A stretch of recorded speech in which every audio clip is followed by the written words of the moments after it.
Karibu mpenzi mtazamaji wa Mawio Television. Siku ya leo kimataifa tunasafiri mpaka huko nchini Kongo na kuweza kutazama hali ya mgogoro kati ya serikali ya Kongo pamoja na kundi la waasi la M23 linalozaniwa kuungwa mkono na serikali ya Rwanda, ambayo mara kadhaa imekuwa ikikanusha na kusema kwamba haihusiki katika namna yoyote ile katika kuliunga mkono kundi la M23, bali wamekuwa wakilinda mipaka yao ya nchi ya Rwanda. Lakini kubwa zaidi ni kwamba rais wa Angola Joao Lourenco ameweza kusema kwamba atafanya mchakato wa kuwakutanisha Rais Felix Tshisekedi pamoja na kundi la waasi la M23.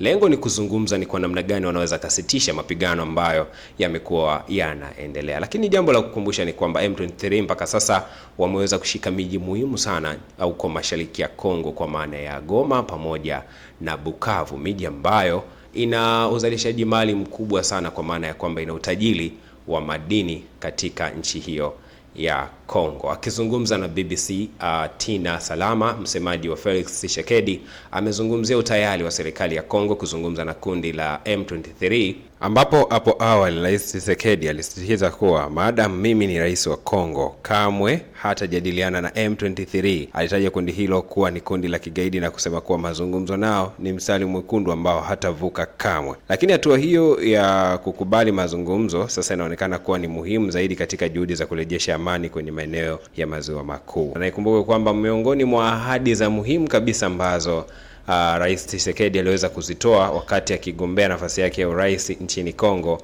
ilikuwa ni kuhakikishia wanagoma kwamba hatawahi kuruhusu mji huo kukaliwa na waasi. Sasa unamilikiwa na waasi kutoka mapigano yalipoanza mwanzoni kabisa mwa mwezi Januari mwaka 2025, kutoka mapigano yalipokuwa yamepamba moto katika maeneo hayo na waasi wa M23 kuweza kufanikiwa kuikamata miji hiyo ya Bukavu pamoja na Goma. Mpango mzima ni kwamba Rais Felix Tshisekedi anataka kurudisha ardhi iliyopotea kwa waasi, ikiwemo mji mkubwa wa mashariki wa Goma, na kuzuia waasi hao kuchukua maeneo zaidi. Lakini pia anamshutumu Rais wa Rwanda Paul Kagame kwa kuunga mkono waasi wa M23 kwa silaha na wanajeshi, na akishutumu Kigali kwa kuvamia mpaka wa Kongo kwa lengo la kuiba mali ya nchi hiyo na kupanga mageuzi ya utawala.